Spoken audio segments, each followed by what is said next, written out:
We're back with Dr. Chen of BreastLink. She's the director of breast radiation. Thank you for being here, Dr. Chen. Well, we have so many more questions. With your mammography, if you get a report that's negative, can you just be like, okay, I'm clear, I don't need to worry about it anymore? Well, mammography is the best tool that we have for the early detection of breast cancer. So if you receive a report that says your mammogram is negative and it's normal, that's wonderful news. But nothing in life is perfect, and mammogram is included in that. It's not 100% perfect. And certainly if one has dense breasts, there are limitations to the mammogram. A cancer can be hidden in the tissue and not seen on the mammogram in a woman with dense breasts. And what's the difference between screening mammogram and diagnostic mammogram? That's a very commonly asked question. So a screening mammogram is a mammogram that's taken in a woman who has no breast problems that she's aware of or that her doctor feels any abnormality. So everything is in an asymptomatic woman. On the other hand, a diagnostic mammogram is for a woman who has a complaint or feels a lump or notices her nipple is retracted or sees a little leakage from her nipple, or is additional workup from an abnormality that's being questioned off of a screening mammogram. Okay.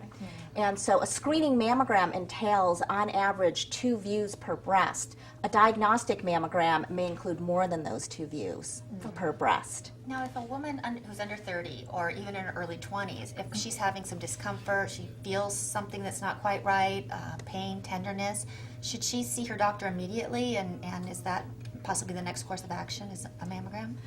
So if a woman in her 20s and 30s feels a lump, she should absolutely bring that to the attention of her physician. The physician will examine the patient and determine what the next course of action will be. Most commonly, the next course of action would be a breast ultrasound.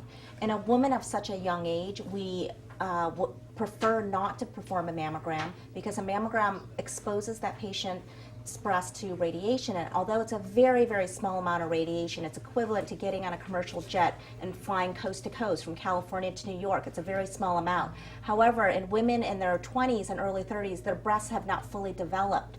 So a developing breast is a lot more sensitive to radiation than a mature breast. I had no idea. So therefore, in a patient who's in her 20s and 30s, if she feels a lump or her referring physician feels a lump and sends her for imaging, we will absolutely start with a breast ultrasound so that we don't expose her to that radiation. Wow, that makes sense. And what procedures are used for breast biopsies?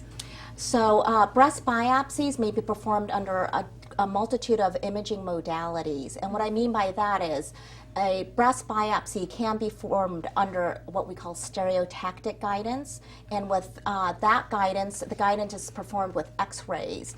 It can be performed under ultrasound guidance. And with that guidance, we're seeing our needle and the lesion under ultrasound imaging.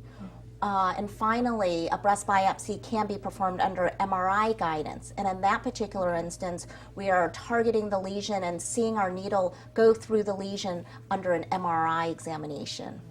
Interesting. Technologies has come Yeah. so far. There's so many options now. Yes, It's wonderful. very relieving. I mean, Yeah. it's Well, wonderful. I know that, in the past that there was quite a stir because I think some of the guidelines started suggesting that women wait until 50 to start doing regular screening. And there was quite an uproar of, was this a policy statement? Was this coming from the insurance agencies? Was it just cost saving, at the cost of saving people's lives? What do you think about waiting until 50? I absolutely support starting screening mammography at age 40. The American Cancer Society supports starting screening at age 40, and that is what we at BreastLink believe. There are certainly controversies out there in the public, but scientific data supports beginning screening mammogram at age 40, and that it absolutely finds cancers early on. We want to find cancers in a stage where we can't feel them, where they're very small and they're very early stage and curable. Our goal is to cure women of breast cancer. If you do find something, a biopsy, is that the next step? What kind of procedures are done to do that next step? So if one has a screening mammogram and they came in and they're asymptomatic and we see a question, a finding that we want to work up more, we would call them back for either or both additional mammogram views and or an ultrasound, and it may be both of them, and to further evaluate that lesion. I see. If after evaluating it, we deem that it's a questionable lesion that needs to be biopsied, that question needs to be answered, what is this? Then we would recommend that the patient go forth with a biopsy. But I do want to stress that approximately 5 to 12% of women who have a screening mammogram will be called back by the facility for additional imaging. And then of those, it's a very, very small minority of those that actually have breast cancer. So if you get a letter in the mail within the 30 days, and in our practice... Very scary letter. Yes, and in our practice, you know, you'd probably get that letter within a few days, and your doctor would probably get that letter within a few hours. So the 30-day period is a maximum that your facility should be giving you those results. But if you get that letter, try not to jump to the worst It's conclusion. hard. Yeah. It's really very difficult. scary. You're staring at it, and Yeah. you just want to pick up the phone and call somebody, and you want an answer right now, Yeah. and it's just, you know, you're It's- shaking. And we understand that, and it's very, very frightening. We lose sleep over it. We start to imagine the worst, and so we understand that. We at Breastlink get our patients in on that same day if you call and you have a problem. Great.